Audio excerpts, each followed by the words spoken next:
একটু বাইরে গেছিলাম, আর এই যে আমার মেসি বাচ্চা, মা ছাড়া কিছু বুঝে না ও। মানে আমি না থাকলে ওর সব থেকে বেশি খারাপ লাগে।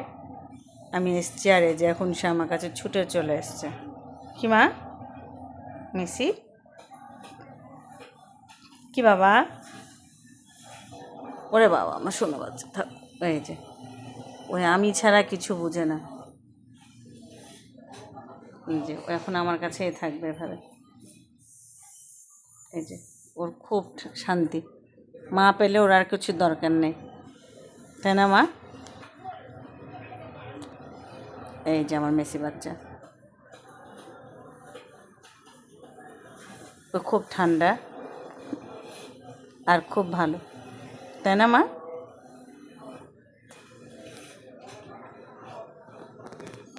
মা মা ওরে বাবা, এখন ওই মাকে পাওয়ার পর তো খুব খুশি। এই যে এখন বসে আছে বাবা। এই যে মিসি খুবই ভালো বাচ্চা। এই যে ওকে আমি এনেছিলাম অনেক ছোট, যখন ওর 1.5 মাস বয়স তখন, আর এখন তো ওই প্রায় 3 বছরের বাচ্চা। কি মা? মেসি